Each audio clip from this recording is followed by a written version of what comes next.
Assalamualaikum warahmatullahi wabarakatuh. Halo semuanya, salam sejahtera buat kita semua. Kami dari kelompok 5 TPB 33 ITERA tahun ajaran 2022-2023 akan memperkenalkan inovasi kami yaitu kaca nanofilter yang terinspirasi dari sayap Kikadas. Sebelumnya, izin memperkenalkan anggota kelompok kami.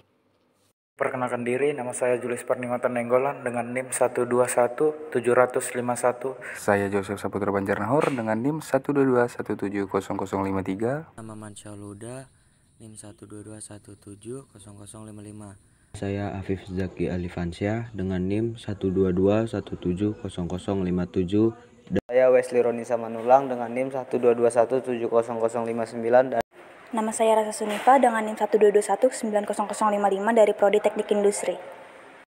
Nama saya Nur Ainiera namanya dengan NIM 122190057 dari Prodi Teknik Industri. Pertama-tama kita bahas dulu nih, apa sih biomimikri itu? Biomimikri adalah usaha dalam menciptakan sesuatu dengan cara meniru atau menyalin, baik itu sistem kerja, bentuk, strategi, keunikan, maupun struktur makhluk hidup dan lingkungan sekitarnya. Biomimikri menjelaskan proses peniruan inovasi dengan alam sebagai acuan desain dan mengaplikasikannya pada teknologi dengan harapan teknologi yang lebih ramah lingkungan dan berkelanjutan. Apa sih Cicadas itu? Cicadas atau yang disebut tenggoret oleh orang Indonesia merupakan serangga bersayap yang menghasilkan suara nyaring. Dalam bergerak, Cicadas lebih menggerakkan sayap mereka karena mereka tidak berjalan dengan baik, bahkan untuk menempuh jarak lebih dari beberapa sentimeter. Cicadas memiliki toraks dengan 3 segmen yang menampung otot sayap yang kuat. 2 pasang sayap mereka dapat hialin, keruh atau berpigmen. Permukaan sayap Cicadas ini diketahui bersifat super hidrofobik, mencegah cahaya, serta mencegah bakteri. Sayap Cicadas, para ilmuwan melakukan eksperimen pada tahun 2012. Kemudian disimpulkan bahwa sayap Cicadas memiliki struktur nano berbentuk seperti pilar kecil yang tersusun berderet-deret. Setiap pilar nano tersebut berukuran beberapa ratus nanometer. Jika dibandingkan dengan satu helai rambut manusia, pilar tersebut sekitar 4.000 kali lebih tipis. Seperti yang kita dapat simpulkan dari gambar tersebut, yang pertama yaitu mikrograf elektron dari permukaan sayap jangkrik dilihat dari atas dengan bar skala 200 nanometer. Yang kedua, model 3 dimensi yang dibangun dari data pemindaian AFM dan diwarnai menurut ketinggian. selanjutnya yaitu sayap Cicadas itu antibakteri. Teman-teman pada tahu nggak sih, pada tahun 2012 ilmuwan telah melakukan eksperimen Mid-Touch untuk menemukan penyebab sayap Cicadas dapat membunuh bakteri. Sayap Cicadas ini dilapisi oleh emas super tipis untuk menghambat reaksi kimia. Ternyata pada bakteri TEAP bisa terbunuh. Saat itulah permukaan nano ini diketahui dapat membunuh bakteri. Pada saat itu diketahui bahwa permukaan nano dan bakteri ini seperti eksperimen paku dan balon.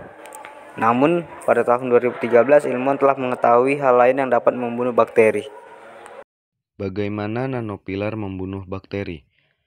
Penetration atau penembusan terjadi jika epikutikula yang kaku menembus langsung ke membran sel bakteri yang ditarik ke sisi pilar karena adanya gaya adesi. Membran sel bakteri pecah karena meregang ketika tertarik ke dalam oleh sisi ujung nanopilar karena adanya gaya adesi. Jarak pilar dan variasi ketinggian pilar akan menentukan luas dan tingkat keparahan membran sel bakteri hingga bakteri tersebut mati. Membran bakteri pecah karena bakteri yang menempel pada permukaan bergerak melintasi pilar. Hal tersebut menyebabkan membran robek dan membran luarnya menempel pada ujung nanopilar. Sayapnya juga anti air loh. Setetes air memiliki ukuran sekitar 1000 kali lebih besar dari nanopilar. Sehingga ketika air menetes pada sayap jangkrik, air tersebut tidak memiliki permukaan datar untuk menempel. Selain itu, air merupakan senyawa polar. Sedangkan nanopilar di sayap jangkrik dilapisi berbagai zat lilin alami. Oleh karena itu, molekul air akan tertarik satu sama lain dan tidak menempel di permukaan sayap jangkrik. Sayap Cicadas juga bisa anti silau. Seperti yang kita ketahui, permukaan yang halus lebih memantulkan cahaya daripada permukaan kasar. Kita ketahui pula permukaan sayap jangkrik memiliki permukaan nanofilar yang dapat kita sebut sebagai permukaan kasar. Hal tersebut mendukung pernyataan bahwa nanofilar dapat meminimalkan pantulan cahaya tampak. Selain itu, ketika gelombang cahaya mengenai permukaan nanofilar, cahaya akan terperangkap di antara celah-celah nanofilar. Inovasi kaca nano. Pembuatan kaca dengan lapisan nanofilter yang berfokus pada sifat anti-reflektifnya untuk digunakan sebagai kaca depan mobil. Hal ini dapat membantu seorang pengendara dalam menyetir pada saat matahari bersinar terik, atau pada malam hari saat sinar kendaraan yang berada dalam arah berlawanan terlalu menyilaukan. Kaca dengan lapisan nanofilter juga dapat digunakan untuk pembuatan alat-alat laboratorium seperti tabung reaksi. Hal tersebut dapat mencegah bakteri masuk ke dalam proses reaksi dalam penelitian, atau dapat mencegah tetesan embun air yang dapat merusak hasil penelitian. Kesimpulan yang dapat diambil dari inovasi ini adalah kaca nanofilter terinspirasi dari sayap Cicadas yang memiliki struktur nano seperti pilar kecil yang tersusun berderet dan setiap pilarnya berukuran beberapa ratus nanometer. Teknologi kaca nanofilter yang terinspirasi dari Cicadas ini menunjukkan bahwa sumber inspirasi teknologi dapat ditemukan di mana saja. Dengan kemampuan yang dapat meminimalkan pantulan cahaya pada kaca mobil untuk membantu pengendara dalam menyetir pada siang dan malam.